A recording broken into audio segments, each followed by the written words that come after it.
Hey, how's it going, guys? My name's Oscar Mikey, and today we're taking a look at Sievert update 0.29.01. Okay, so first and foremost, obviously, brand new main menu screen. It looks a lot better. It's got like a subtle animation effect. The birds are flapping their wings now. It's kind of got this like subtle parallax effect where the foreground is like moving in and out. I think the leaves kind of move a little bit. Yeah, the leaves move and rustle a little bit, which is kind of cool. We've got sound effects with menu items here, so as you scroll, you can hear the little sounds. Now, the biggest gameplay related change definitely is the addition of a hardcore mode. The preset that they have for hardcore mode is called Hunter, and you just lose everything on your character when you die. That's it. So if you go into a raid with a weapon, backpack, night vision, whatever ammo, and you die, then you lose it all. It's all gone, just like Escape from Tarkov, really. For normal players, it adds an extra layer of complexity and, I guess I should say, challenge to the game. Like if somebody coming into this game who's not like me, who's not making content on YouTube, and they just want to play the game in a hardcore fashion, then it's built right into the game now, and they have access to that. So that's really nice. We have a couple of other difficulty levels here. Rookie and Survivor, they have their own tweaks to like enemy health pools and loot pools, loot tables, and RNG and that kind of thing. So why don't we take a look at that? That's the next kind of big-ish change that they added to the game. We've got presets here, so these are all the presets. Hunter is hardcore, and then you can dive in and make like specific changes. You can dial the changes in yourself however you want. You can really dial it in. You can be as like specific as you like. You can change the sell multiplier, so the amount of rubles you get back from selling items. Items amount multiplier, whereby all items sold by merchants are multiplied.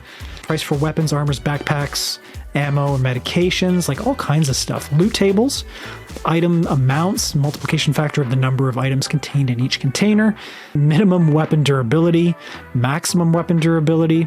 Look at this, there's even a little option that you can change to allow NPCs to drop armor. That's really cool, actually. You could even change the amount of NPCs here. You can dial that up all the way to 10. So you can multiply by 5. You can have 5 times the amount of NPCs on a map at any given time, if you choose to play that way.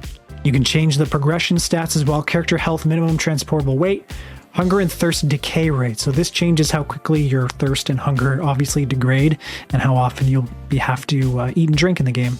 Rep multiplier, skill experience multiplier, rep from quests, rubles from quests, items from quests, and price of services like repairing armor, filling up health, or getting your thirst and hunger back from the barman. This affects the price of those services in the bunker. You can change the amount of health that enemies have.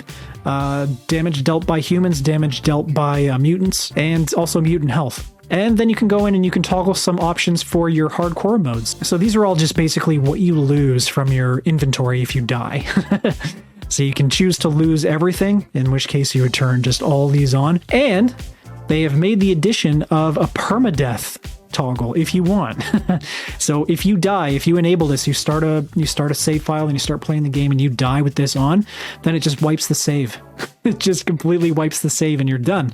That's it for that playthrough. And then actually, if we go into enemies, for example, we can see the enemies' health points and damage dealt and all that stuff. 1, 1, 1.25, and 1. So then if we go back to the presets and we choose Rookie, go back to the enemies setting, you can see all the values have changed. So all of these values change based on what preset you're rocking. So you can say, hey, I want to start off with the survivor mode. I want a little bit of an extra challenge, but not too much.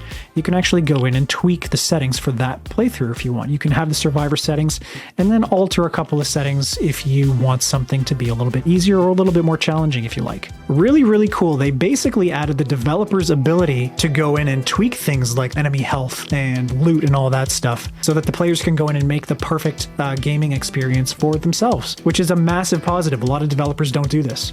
And then another little change that they added, I'm just in my hardcore account right now, they added the ability to fast travel around the bunker. So while you're in the bunker, all you have to do is hit the H key and you can fast travel with this little menu here to whoever you like. Really fast, it just teleports you there. Pretty handy, pretty nice, save you a bit of time. I love that. Another feature they added in this update is the ability to turn on Fog of War Field of View. So let me explain what that means. You're all gamers, you know what's going on with the Fog of War, but basically if there was an enemy in the Fog of War in this shadow here behind the truck, then I wouldn't know he was even there. He wouldn't show up to me until I rounded the corner, and then I actually saw him. And the way it works by default in Zero Sievert is you can see all around you. Everything in a 360-degree radius is visible to you except for things that are behind objects. In 0.29, you can go into your settings and you can toggle Fog of War field of view. You are now only able to see directly in front of you. You can't see in a 360-degree radius anymore. Oh, thanks guys, I'll just use you as a little demonstration. So now I can't see what's around me. I can't see what's behind me. I won't know if there's like a boar sneaking up on me or a wolf or a blink or something, except for the noise that they make. And then I can only see, you'll notice the bodies here, as I move up and down. When I look away from these bodies, I can no longer see them.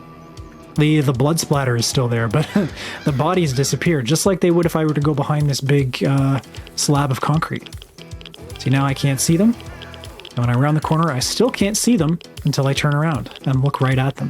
Pretty cool. That's going to make my hardcore playthrough a lot more interesting. Anyways, guys, that's it for this episode. Just a quick little update on the new patch for Zero Sievert. I love the personalization and the hardcore settings, the personalization they're letting us do to the gameplay experience itself. Enemy health, loot tables, and all that stuff. That's a lot of really fine control. I really love seeing these kinds of changes. I'm going to have all of Modern Wolf's socials linked in the description of this video if you want to go check them out.